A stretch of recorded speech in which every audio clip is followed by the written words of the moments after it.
My name is Evelyn Montgomery, and I'm 65 years old.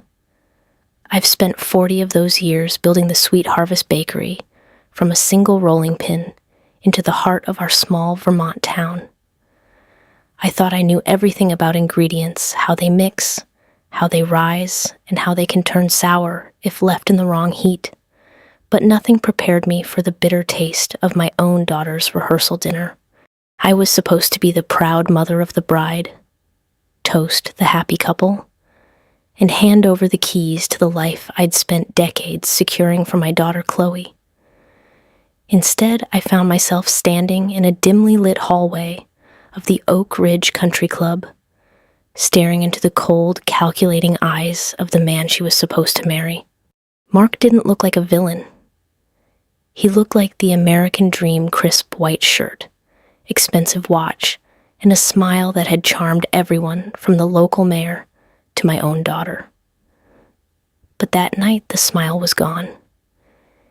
He leaned in close, his voice a jagged whisper that sliced through the muffled sounds of laughter and clinking wine glasses coming from the dining room. "Let's get one thing straight, Evelyn," he said, his breath smelling of expensive bourbon. "This little bakery of yours, the estate, the trust.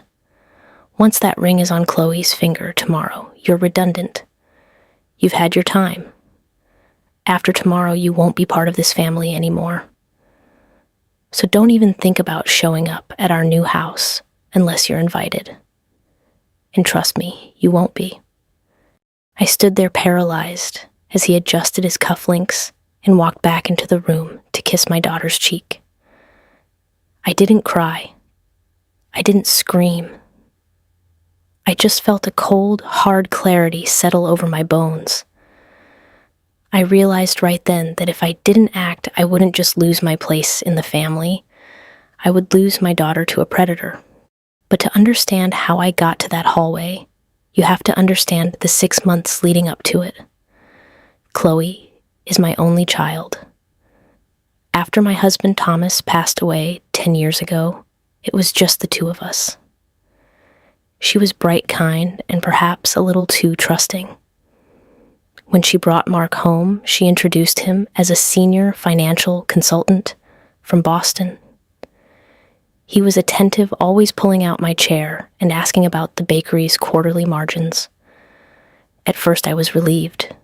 I thought she'd found a partner who would protect her the way Thomas protected us. But the cracks started showing early, though they were small enough to ignore if you wanted to stay happy. It started with the wedding planning. Mark didn't just want a wedding, he wanted a spectacle. He insisted on the Oak Ridge Country Club, the most expensive venue in the county. He insisted on a vintage Rolls-Royce for the entrance and a 5-course meal featuring Maine lobster. When Chloe hesitated at the cost, Mark would wrap an arm around her and say, "Honey, your mom wants us to have the best. She told me she wants to use the legacy fund for this." I never said that.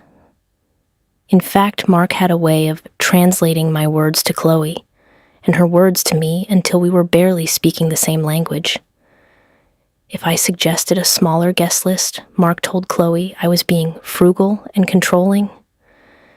If Chloe wanted a simple lace dress, Mark told me she was depressed and losing interest in the wedding, urging me to buy her something more extravagant to cheer her up. He was weaving a web slowly separating the two people who mattered most to each other. The red flags became a parade 2 weeks before the big day. Mark approached me in my office at the bakery. He didn't ask for a cup of coffee this time. He sat across from me and laid out a series of documents. "Evelyn," he said, his tone professional yet urgent. "I've been looking at the bakery's structure. It's antiquated. To really protect Chloe's future, we should fold the Sweet Harvest assets into a new holding company I'm managing. It'll save on taxes and ensure that when you're no longer able to run things, the transition is seamless. I've been in business long enough to know when someone is trying to sell me a bridge. I told him I'd have my lawyer, Sarah, who had been Thomas's best friend since grade school, look over the papers. Mark's face darkened for a split second, a flash of pure venom that disappeared as quickly as it came. "Of course," he said, standing up. "I just thought we were family. I thought we trusted each other." That was the theme he hammered home, trust. He used it like a weapon against Chloe. He convinced her that my hesitation was a sign that I didn't approve of him, that I didn't want her to be happy. By the time the rehearsal dinner rolled around, Chloe was barely looking me in the eye. She was stressed thin and leaning entirely on Mark for support. She thought he was her rock. I knew he was the weight that was going to sink her. Standing in that hallway after his threat, I realized that arguing with him was useless. If I told Chloe what he'd said, he'd just flip the script and call me a meddling, jealous mother. He was counting on my dignity to keep me quiet. He was counting on my love for Chloe to make me compliant. He thought that because I was a 65-year-old woman in a flour-dusted apron, I was weak. He forgot one thing: I didn't build a successful business in a male-dominated industry by being a pushover. I built it by knowing when to keep my mouth shut and when to move my pieces. Mark wanted me out of the family fine. But he was about to learn that when you kick the matriarch out of the house, you don't get to keep the keys to the kingdom. I walked back into the dining room, put on my best mother of the bride smile, and hugged my daughter. I felt her tension, her silent plea for everything to just be okay. I whispered that I loved her, gathered my coat, and left the party early, claiming a migraine. As I drove home through the winding, tree-lined roads of our town, I wasn't heading for bed. I pulled over into the parking lot of the local diner and picked up my phone. It was 9 p.m. on a Friday. I called Sarah, my lawyer. "Sarah," I said, my voice steady, "I need you to pull every file we have on the Mark Sullivan merger. And then I need you to call Joe Miller. I don't care if he's retired. Tell him Evelyn Montgomery needs a favor, and it involves a snake in a 3-piece suit." The night was just beginning. Mark thought tomorrow was the start of his new life. He had no idea it was actually the day his old life was going to catch up with him. The drive home was the longest of my life. The Vermont woods, usually a source of comfort, felt like they were closing in on me. I kept seeing Mark's face in the rearview mirror, that smug, self-assured look of a man who thought he'd already won. He looked at me and saw a soft-hearted widow who could be easily discarded once she'd served her financial purpose. He didn't see the woman who had negotiated land deals in the 70s and kept a business afloat through 3 recessions. By 10:30 p.m., I was sitting at my kitchen table with Sarah and Joe Miller. Joe had been a private investigator for 30 years before retiring to a quiet life of fly fishing. He still had that sharp, predatory glint in his eyes that made dishonest men sweat. Sarah, meanwhile, had her laptop open her face, illuminated by the glow of spreadsheets and legal filings. "Evelyn." Sarah said, her voice heavy with concern. "I started looking into those holding company documents Mark gave you. They weren't just about streamlining the bakery. There's a clause hidden in the fine print, a transfer of power of attorney. If Chloe signed her version of these and you signed yours, Mark would have total control over the estate, the business, and the trust within 90 days of the wedding. It's a legal vacuum cleaner. He'd suck you dry and leave you with nothing but the clothes on your back." My stomach turned. It wasn't just about being pushed out of the family. It was a cold-blooded heist. "And what about his background, Joe?" I asked, turning to the man sipping black coffee at the end of the table. Joe sighed and slid a manila folder across the oak surface. "He's a pro-Evelyn. His real name is Mark Sullivan, all right, but his consulting firm is a shell. He specializes in what we call predatory matrimony. He finds women from wealthy families who are perhaps a bit lonely or looking for validation, and he sweeps them off their feet. He's been married twice before, once in Chicago, once in Atlanta. Both times the marriage lasted less than 18 months. Both times he walked away with a settlement in the mid-six figures after managing their family assets into the ground. I felt a wave of nausea. My daughter wasn't a bride to him. She was an investment, a mark. Does Chloe know about the previous marriages? Not a chance, Joe replied. He wiped his social media clean and used a different middle name for the filings. He told Chloe he was a confirmed bachelor who had been waiting for the right woman. The man is a pathological liar, but a very talented one. I looked at the clock. It was nearly midnight. The wedding was in 12 hours. The flowers were being delivered. The cake was being chilled, and my daughter was sleeping in a hotel suite, dreaming of a future that was actually a trap. My first instinct was to drive to the hotel, kick down the door, and drag her out of there. But I stopped myself. I knew my daughter. If I showed up now, hysterical and throwing accusations, Mark would play the victim. He'd tell her I was having a breakdown, or that I was trying to sabotage her happiness because I couldn't let go of her. He had already spent months poisoning her mind against my controlling nature. If I attacked him directly, I would only push her closer to him. He was a master of manipulation. I had to be a master of the truth. Sarah, I said, my voice dropping to a whisper. Can we stop the payments? Sarah blinked. To the venue. The vendors. Everything is already authorized, Evelyn. I know, I said. But the accounts they are drawing from are the legacy trust accounts.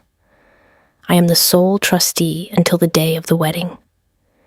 If I revoke the authorization tonight, what happens tomorrow morning? Sarah's eyes widened. The venue won't open the doors. The caterers won't serve the food. The florist will take the arrangements back. It'll be a total shutdown. But Evelyn, the scandal, the guests, Chloe will be devastated. She'll be heartbroken, I corrected her. But she won't be ruined. I'd rather she cry over a canceled wedding today than cry over a stolen life 5 years from now. I turned to Joe. I need one more thing. I need the contact information for the ex-wives. And I need the records of those debts he's carrying. Sarah said he's in deep, 8 feet, $500,000 in unsuccessful day trading debts. Joe confirmed. He's desperate. That's why he's pushing the merger so hard. He needs your bakery's equity to pay off the people who are breathing down his neck in Boston. The plan began to take shape. It wasn't a plan for a mother to attend a wedding. It was a plan for a mother to save her child. I spent the next 4 hours on the phone and on my computer. I felt like a general preparing for a silent strike. Every check I had written, every authorization I had signed for the dream wedding, I systematically revoked. I called the manager of the Oak Ridge Country Club, a man I'd known for 20 years, and told him exactly what was happening. He was horrified, but he agreed to follow my lead. As the sun began to peek over the Vermont hills, painting the sky in shades of bruised purple and gold, I sat back in my chair. I hadn't slept a wink. My heart was heavy, aching for the pain my daughter was about to endure. I knew she would hate me when the sun hit the horizon. She would think I was the monster Mark told her I was. But a mother's love isn't always about hugs and cookies. Sometimes it's about being the storm that washes away the rot. I looked at the mother of the bride dress hanging on the back of the door, a beautiful navy silk I'd spent a fortune on. I walked over to it, took it off the hanger, and folded it neatly back into its box. I wasn't going to that wedding. I wasn't going to stand there and watch a wolf devour my lamb.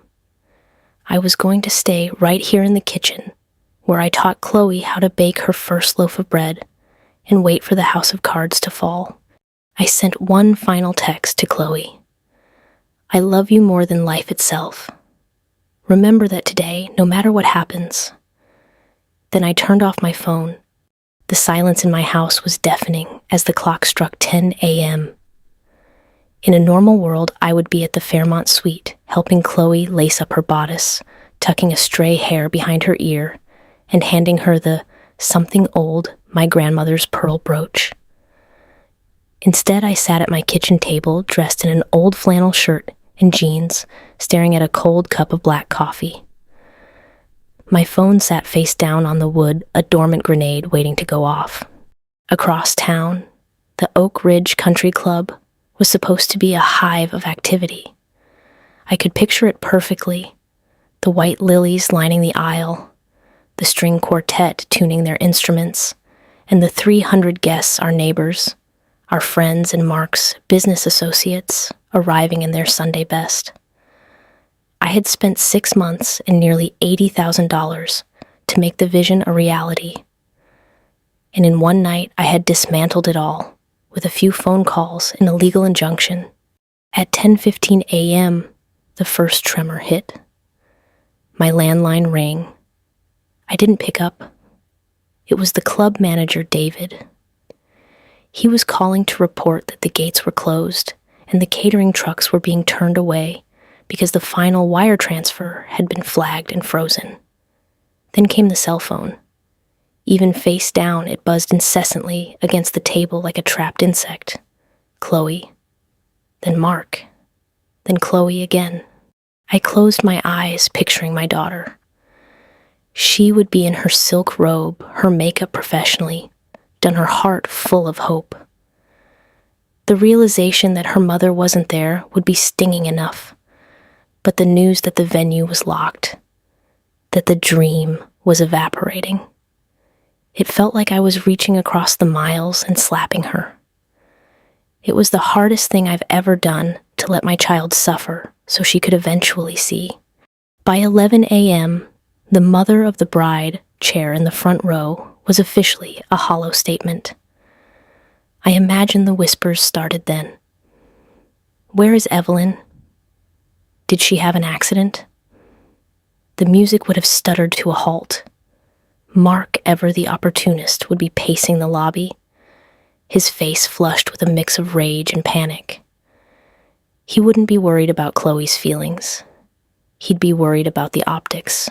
He'd be worried about the debt collectors who were probably expecting a wedding gift to settle his accounts.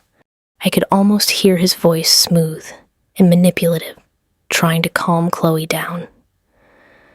Your mother is unstable, honey. She's doing this to punish us. Don't worry, I'll handle it. He would try to pivot, perhaps suggest a smaller ceremony at a local park, anything to get that marriage certificate signed. That signature was his golden ticket. Without it, he was just a con man in a rented tuxedo. But I'd made sure there was no plan B. I hadn't just stopped the money. I'd filed a temporary restraining order against the merger of Sweet Harvest Bakery and his shell company, citing financial irregularities. In the eyes of the law for today, at least, Mark Sullivan was under a microscope. The buzzing of my phone finally stopped around noon. A heavy, somber peace settled over the kitchen. I walked over to the window and looked out at the bakery's delivery van parked in the driveway. It represented 40 years of early mornings, burnt fingers, and honest labor. Mark saw it as a line item on a balance sheet. I saw it as my daughter's safety net. I thought back to Mark's words in the hallway. You won't be part of this family anymore. He wanted to isolate her. He wanted her alone in a world where he controlled the narrative and the bank account. By staying away, I wasn't abandoning her. I was drawing a line in the sand. I was showing her that the family Mark envisioned didn't include the people who actually loved her. Around 1 p.m., a car pulled into my gravel driveway. It wasn't the Rolls-Royce. It was a local taxi. I stood up, my heart hammering against my ribs. The door opened, and Chloe stepped out. She was still wearing her wedding dress, but the veil was gone, and the bottom of the white silk was stained with grass and dirt. She looked small, broken, and utterly lost. She didn't run to the door. She stood there looking at the house she grew up in, as if she didn't recognize it. I stepped out onto the porch, my hands trembling. We stood about 20 feet apart, the Vermont breeze rustling the maples between us. "Why?" she whispered, her voice cracking. "Why would you do this to me, Mom? If you hated him, you could have told me. You didn't have to humiliate me in front of everyone. You didn't have to destroy my day." "I didn't destroy your day, Chloe," I said, my voice thick with unshed tears. "I saved your life. But you're not going to believe me until you see what's in the folder on the kitchen table." She looked at me with such pure, unadulterated resentment that I felt like I was physically bruising. "Mark said you'd say something like that. He said you were jealous because I was moving on. He's at the club right now trying to fix things. He's the only one who stayed by me while you hid up here. He stayed because he's waiting for a check, Chloe. A check that's never coming." I walked back inside, leaving the door open. It was the ultimate gamble. If she turned around and got back in that taxi, I might lose her forever. But if she walked through that door, she was walking toward the truth. I sat back down at the table and waited. I heard the slow, heavy crunch of gravel. Then the sound of heels on the wooden porch. She stepped into the kitchen, the sunlight catching the sequins on her dress, making her look like a ghost of the bride she was supposed to be. She didn't look at me. She looked at the manila folder Joe Miller had given me. "Read it," I said softly. "Read it all. From the first marriage in Chicago to the debt filings in Boston. And then tell me if that's the man you want to start a family with." She reached out her fingers, pale against the paper. The empty chair at the wedding was just the beginning. The real ceremony, the one where she reclaimed her own life, was about to start right here in my kitchen. Chloe's hand trembled as she pulled the first document from the folder. It was a photocopy of a marriage license from Cook County, Illinois, dated 6 years ago. The groom's name was Mark Anthony Sullivan. The bride was a woman named Elena. Chloe's breath hitched a jagged hitching sound that tore through the quiet kitchen. She flipped the page. A divorce decree finalized only 14 months later, citing irreconcilable differences and a financial settlement that had drained Elena's family inheritance. He told me he'd never been married. Chloe whispered, her eyes darting across the legal jargon as if looking for a loophole, a reason for it to be a lie. He said I was the first person he ever truly opened up to. I stayed silent. I didn't want to say I told you so. I wanted her to feel the weight of the paper in her hands. She moved to the next section, the private investigator's report from Joe Miller. There were photos Mark meeting with a man in a dark suit at a coffee shop in Boston 3 weeks ago. Joe's notes explained the man was a known aggressive debt collector. Then came the bank statements, or rather, the lack of them. Mark's consulting firm had a balance of less than $500, while his personal credit cards were maxed out to the tune of $400,000. The most damning piece was at the bottom.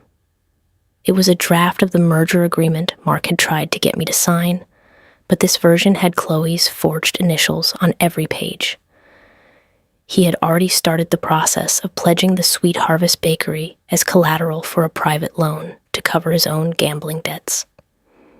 He wasn't marrying my daughter. He was mortgaging her. This can't be real, Chloe said, though her voice lacked conviction. She sank into the chair opposite me, the white tulle of her wedding dress billowing around her like a dying cloud. He was so kind to me, Mom. When I was stressed about the wedding, he'd tell me to just breathe, that he'd take care of everything. He said you were the one causing all the friction because you couldn't handle me growing up. That's how they do it, honey. I said softly, reaching across the table, but not quite touching her hand. I wanted to give her the space to break and then rebuild.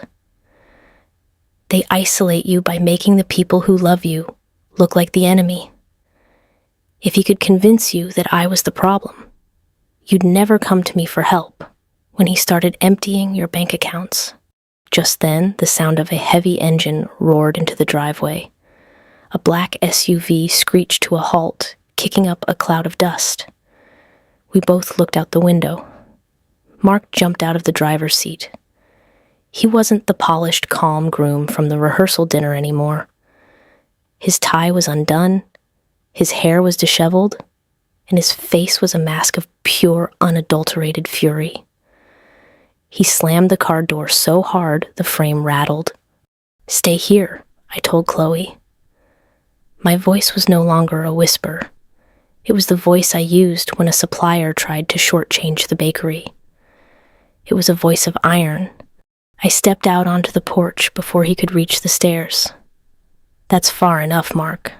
He stopped at the bottom step, breathing hard. "You crazy old hag. Do you have any idea what you've done? The club is suing for breach of contract. The guests are standing around like idiots. You've humiliated Chloe. Where is she? I know she's here. Chloe, get out here. Your mother has lost her mind. She's inside Mark, and she's reading," I said, leaning against the porch railing, looking down at him. "She's reading about Chicago. She's reading about Atlanta. And she's especially enjoying the part about your $500,000 debt to those gentlemen in Boston." Mark's face went from red to a ghostly, sickly white. The bravado evaporated, replaced by a desperate, cornered animal look. "You don't know what you're talking about. That's all fabricated.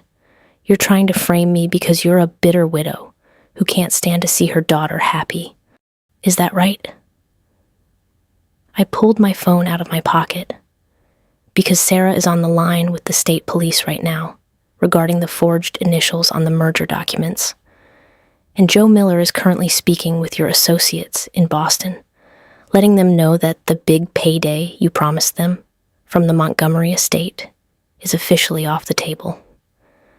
I imagine they'll be looking for you quite soon. The change in him was instantaneous. The American dream groom vanished, and the predator emerged. He lunged toward the steps, his teeth bared. "You ruined everything. That money was mine. I put in the time. I dealt with your bratty daughter for 6 months. The screen door creaked open behind me. Chloe stood there. She had torn off the lace sleeves of her dress, her arms bare and shaking, but her eyes were wide open. She had heard him. She had heard him call her a brat, and her inheritance his money. "Get out," Chloe said. It wasn't a scream. It was a cold, dead command. "Chloe, baby, listen to me." Mark started shifting back into his manipulative tone, his hands reaching out. I said, "Get out," she roared, stepping onto the porch beside me. "I saw the papers, Mark. I saw the names of the other women. I saw my initials forged by your hand. If you aren't out of this driveway in 10 seconds, I'm calling the sheriff myself, and I'll make sure they know exactly where to find you." Mark looked from her to me, realized the well was dry, and spat on the ground. He didn't say another word. He scrambled back to his SUV, threw it into reverse, and tore out of the driveway, leaving nothing but a smell of burnt rubber and the wreckage of a lie behind him. Chloe stood there for a long time, watching the dust settle. Then the adrenaline left her. Her shoulders slumped and she turned to me, the tears finally coming in a deluge. I didn't say a word. I just opened my arms, and for the first time in years, my daughter let me hold her. The wedding was over. The legal grenade had detonated. And now the long walk back to being a family had to begin. The roar of Mark's engine faded into a distant hum, leaving a silence so heavy it felt like the entire world had held its breath. Chloe collapsed against me, her wedding dress, once a symbol of a bright future, now just a heap of expensive, ruined fabric. I led her back into the kitchen, the very heart of our home, and sat her down. She didn't look at the folders anymore. She didn't look at her phone, which was likely blowing up with texts from confused guests at the country club.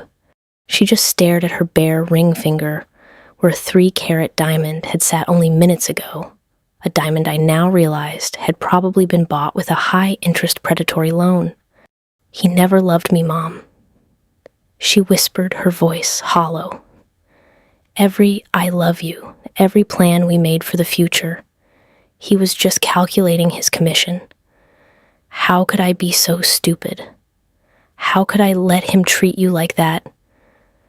"You weren't stupid, Chloe," I said, kneeling in front of her and taking her cold hands in mine. "You were targeted. Men like Mark are professionals. They find the goodness in people and use it as a doorway. He didn't win because you were weak. He almost won because you have a heart that wants to believe the best in people. That's a gift I never wanted you to lose." Outside, the sun was high in the sky, marking the hour when the I do's should have been echoing through the valley.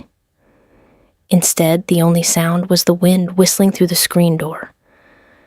The mask had fallen so violently that there was no room for doubt, no space for Mark to wiggle back in with an excuse.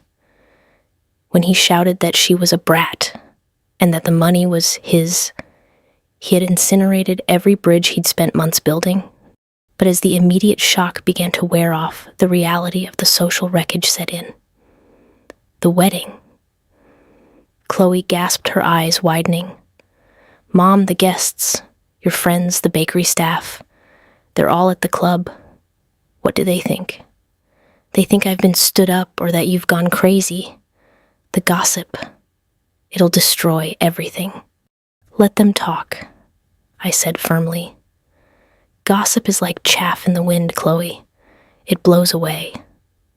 The truth is what stays grounded. I've already spoken to David at the club. He's telling the guests that the wedding is canceled due to unforeseen legal circumstances regarding the groom. He's opening the buffet anyway on my dime so people can eat and go home. By tomorrow, the whole town will know he's a fraud, not that you're a victim. But I am a victim." She sobbed, burying her face in her hands. "I'm the girl who almost married a criminal.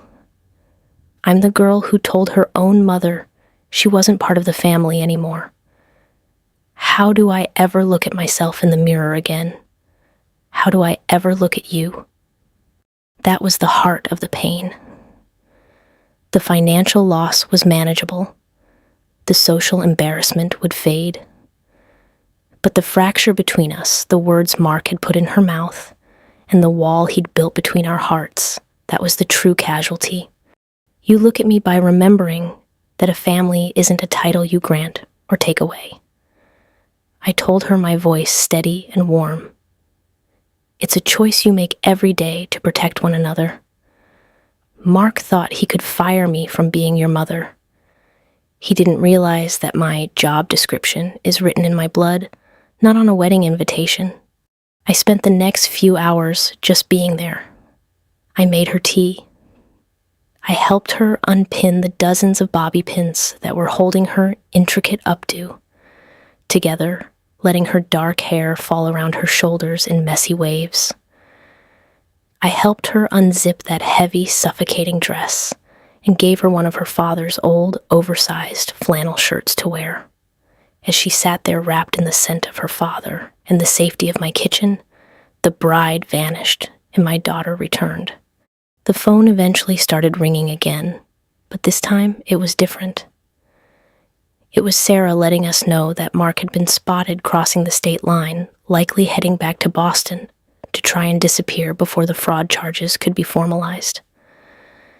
It was Joe Miller telling us that Mark's car was a rental that was 3 weeks overdue. Piece by piece, the man of her dreams was being deconstructed into a pathetic, desperate shadow. As evening began to fall, Chloe finally stopped crying. She looked exhausted, her eyes puffed and red, but for the first time in months, she looked peaceful. The frantic, high-strung energy Mark had instilled in her, the constant need to please him, to defend him, to justify his behavior, had drained away. I thought I was becoming an adult by choosing him over you, she admitted, looking at a photo of the two of us on the mantle, taken at her college graduation. He made me feel like you were holding me back from my real life. He told me that real families don't have secrets or interference from parents. He made me feel ashamed of wanting your advice. That's the oldest trick in the book, honey. To conquer a city, you first have to cut off its supply lines. I was your supply line of history, of truth, and of unconditional love. He knew as long as we were talking, he couldn't keep his lies straight. We sat in the dimming light of the kitchen, the wreckage of the wedding folders still scattered on the table.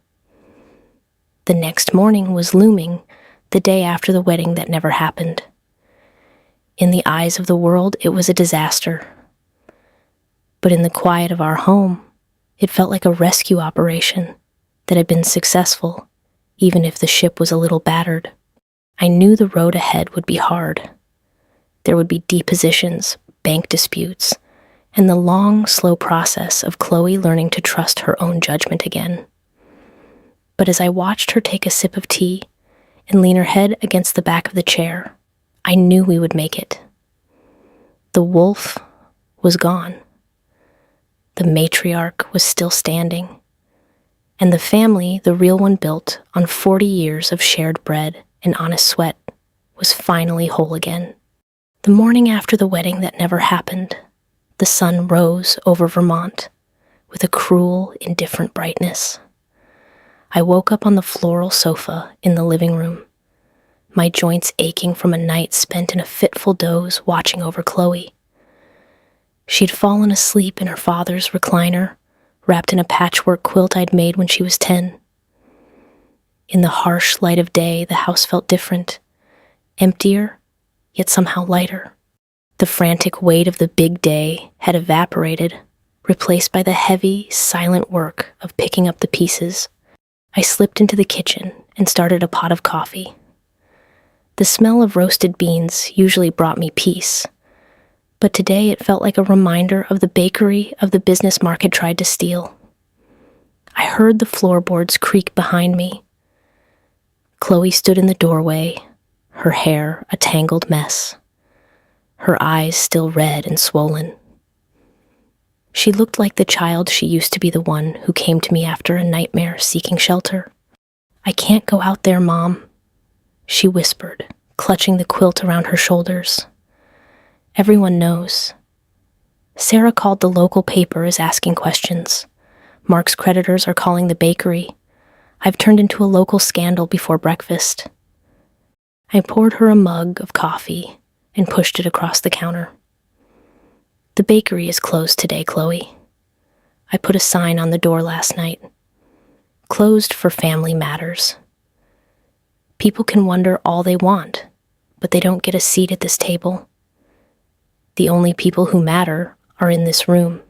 She sat down, her movements slow and fragile. "I said such horrible things to you that night at the rehearsal. I told you that you weren't part of my family anymore. I chose a stranger over the woman who gave me everything. How do you even look at me without wanting to throw me out?" I sat down beside her, not as the matriarch or the business owner, but just as her mother. Chloe, look at me.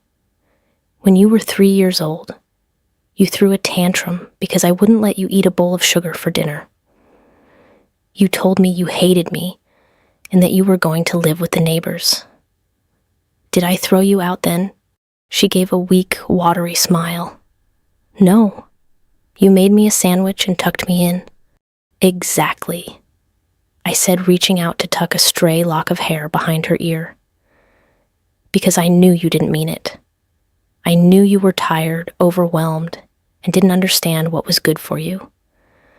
Mark was that bowl of sugar honey. He looked sweet. He promised a rush of excitement, but he was rot disguised as a treat. You weren't attacking me. You were reacting to the poison he was feeding you. I didn't stay away from the wedding to punish you. I stayed away because I couldn't participate in a lie. I had to let the sugar run out so you could taste the truth. The conversation wasn't easy. It lasted through 3 pots of coffee and well into the afternoon. We went through the folders again, but this time we did it together. We looked at the forged initials, the bank transfers, and the trail of broken women Mark had left in his wake.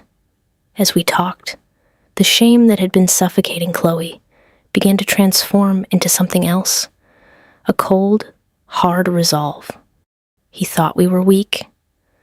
Chloe said, her voice gaining a bit of its old strength. He thought because we were small town and traditional, that we were easy targets. He underestimated you, Mom, but he really underestimated us. He underestimated the power of a legacy, I replied. He thought a family was just a collection of assets. He didn't realize that a legacy is built on the things you can't see: loyalty, history, and the sheer stubbornness of a mother's love. By late afternoon, the phone rang again. It was Joe Miller. He had tracked Mark to a motel in New Hampshire. The police were on their way to pick him up on the forgery charges Sarah had filed. But Joe told me something else, something that made my heart ache for my daughter. Mark had tried to sell the engagement ring to a local jeweler for cash, only to find out the diamond was a high-quality cubic zirconia. He had scammed the jeweler who sold it to him, or he had bought a fake to save his own cash. Either way, the 3-carat promise was as hollow as the man himself. When I told Chloe, she didn't cry. She actually laughed a bitter, sharp sound that quickly turned into a real chuckle. A fake ring for a fake life, she said, shaking her head.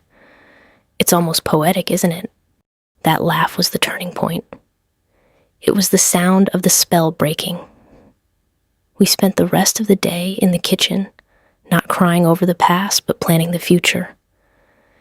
We decided that the wedding fund that remained would be donated to a local shelter for women, a place for people who had been truly trapped, who didn't have a bakery or a legacy to fall back on. As the sun began to set, we walked out onto the back porch. The Vermont air was crisp, smelling of pine and the coming autumn. Chloe leaned her head on my shoulder, just like she used to when we'd watch the fireflies. "I'm sorry, Mom," she whispered again. "I know, baby," I said, kissing the top of her head. "But sorry is just a word. Today you showed me who you really are. You chose the truth. You chose yourself. And in doing that, you chose us. That's all the reconciliation I'll ever need." The mother of the bride dress was still in its box upstairs, destined for a thrift store or a bonfire. But the mother herself was right where she belonged, standing guard over the home she'd built with her daughter, safe by her side. The wedding didn't happen, but for the first time in a long time, the family was finally back together. A week has passed since the day the music died at the Oak Ridge Country Club. The white lilies have withered, the rented tuxedos have been returned, and the town gossip has moved on to the next scandal. In our kitchen, the flour-dusted air of the Sweet Harvest Bakery has returned to its natural rhythm. Chloe has been by my side every morning at 4 a.m., her hands kneading dough with a fierce, quiet focus.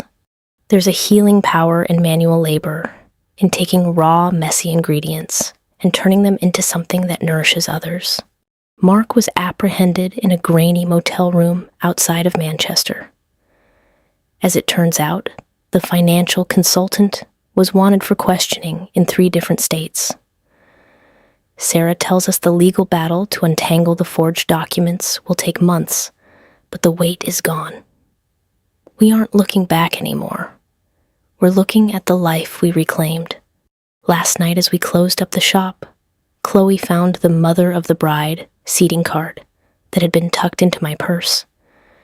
She held it for a long moment, her thumb tracing the elegant gold calligraphy. "You know, Mom," she said, her voice steady and clear. "Mark was right about one thing. After that night, I really wasn't part of that family he wanted to build. But I'm exactly where I'm supposed to be in this one." I looked at my daughter, not the girl in the grass-stained silk dress, but the woman standing in a flour-smeared apron, and I realized that the greatest gift I ever gave her wasn't a trust fund or a fancy wedding. It was the truth. It was the permission to see that love without respect is just a cage with gold-plated bars. The moral of our story isn't just about a con man or a canceled wedding. It's about the quiet power of the people who have walked this earth longer than you have. To the younger generation, I say this: listen to the silence of your elders. If the person who has loved you since your first breath is suddenly being pushed to the periphery, ask yourself why. If your partner requires you to choose between your past and your future, they are likely trying to steal both. And to my fellow parents, those of us who have gray hair and stories etched into our skin, your job is to be the lighthouse. Sometimes the light you shine will be blinding, and your children will turn away angry that you're exposing the rocks beneath the waves. Shine it anyway. They might hate the light today, but it's the only thing that will guide them home when the storm hits. Family isn't a contract signed in a chapel.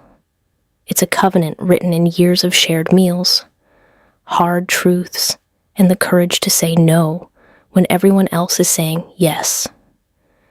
We didn't have a wedding, but we had a resurrection. And as I watch the sunrise over the Vermont hills this morning, I know that the sweet harvest is just beginning. Thank you for listening to our story. It's a journey that many of us recognize the delicate balance between holding on and letting go. If this story touched your heart, or if it reminded you of a time you had to trust your gut to protect the ones you love, I'd be honored if you shared it with a friend. Sometimes we all need a little reminder that our intuition is our greatest inheritance. Don't forget to subscribe to hear more stories of strength, legacy, and the messy, beautiful reality of American life. Until next time, take care of each other, and remember the truth always rises.